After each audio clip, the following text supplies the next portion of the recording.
വാൽപ്പാറ വാഹനാപകടത്തിൽ മരണമടഞ്ഞവരുടെ വേർപാട് ഏറെ വേദനാജനകമെന്ന് CPM സംസ്ഥാന സെക്രട്ടറി MV ഗോവിന്ദൻ പറഞ്ഞു. മൃതദേഹങ്ങൾ പൊതുദർശനത്തിന് വെച്ച പാങ്ങ് അമ്പലപ്പറമ്പ് ഗവൺമെന്റ് ഹയർ സെക്കൻഡറി സ്കൂളിൽ മാധ്യമങ്ങളോട് സംസാരിക്കുകയായിരുന്നു MV ഗോവിന്ദൻ. അധ്യാപകരുടെ മരണം നാട്ടുകാർക്കും വിദ്യാർത്ഥികൾക്കും വലിയ ആഘാതമാണ് ഉണ്ടാക്കിയത്. ഇത്തരം ദുരന്തങ്ങൾ ആവർത്തിക്കാൻ പാടില്ല.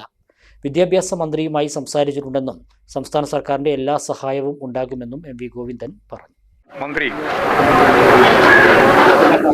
ശിവൻകുട്ടിയെ ബന്ധപ്പെട്ടിരുന്നു. ശിവൻകുട്ടി നേരത്തെ തന്നെ ഇവിടെ എത്തി. കുട്ടികൾക്ക് കൗൺസിലിംഗ് ഉൾപ്പെടെയുള്ള കാര്യങ്ങൾ തീർച്ചയായിട്ടും അവരുടെ ഭാവി രൂപപ്പെടുത്തുന്നതിൽ, അവരുടെ പ്രയാസങ്ങൾക്ക് പരിഹാരം കാണുന്നതിൽ അവരെ സഹായിക്കാൻ ഗവൺമെന്റ് തയ്യാറാവുമെന്ന് പ്രഖ്യാപിച്ചിട്ടുണ്ട്.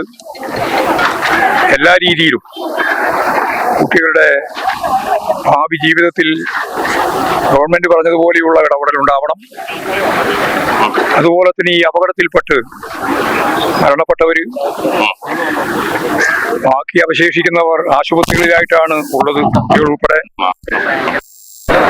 അവരുടെ എല്ലാം വളരെ വേഗം അവരുടെ എല്ലാം അസുഖം ഈ അപകടത്തിൽ നിന്ന് തരണം ചെയ്ത് മുന്നോട്ടേക്ക് വരുമെന്ന് ഞാൻ പ്രതീക്ഷിക്കുകയാണ്.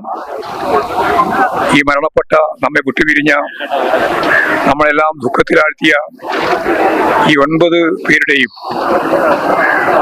അവരുടെ കുടുംബാംഗങ്ങൾ, സുഹൃത്തുക്കൾ, പാവപ്പെട്ട നമ്മുടെ പ്രിയപ്പെട്ട കുട്ടികൾ, നാട്ടുകാരാകെ വലിയ വേദനയിലാണ്. ആ വേദനയിൽ പങ്കുചേരുന്നു. അനുശോചനം ഈ സന്ദർഭത്തിൽ അറിയിക്കുന്നു.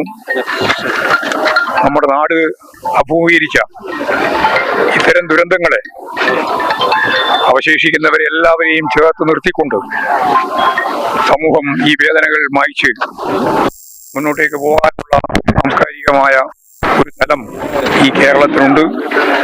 ആ തലത്തിൽ നമുക്കെല്ലാം തീർച്ചയായിട്ടും ഈ ദുരന്തത്തെ അഭിമുഖീകരിക്കാനും നമ്മുടെ പുതിയ തലമുറയെ, ഈ ദുരന്തം ഏറ്റുവാങ്ങേണ്ടി വന്ന പാവപ്പെട്ട നമ്മുടെ കുട്ടികളെ പൊതുസമൂഹത്തിന്റെ ഭാഗമാക്കി രൂപപ്പെടുത്താനും സാധിക്കത്തക്ക രീതിയിലുള്ള ഇടപെടൽ ഉണ്ടാവണം. ഗവൺമെന്റ് ഇത് പ്രഖ്യാപിച്ചിട്ടുണ്ട്. വിരലിന്റെ കാര്യത്തിലാണേലും യാത്രയുടെ കാര്യത്തിലാണേലും രണ്ടും മുറിഞ്ഞു പോകാതെ തുന്നിച്ചേർത്തത് കിംസ് അൽ ഷിഫയിലെ ഹാൻഡ് ആൻഡ് റിസ്റ്റ് സെന്ററാണ്. Hand and wrist centre, KIMS Al Shifa hospital, Perinthalmanna.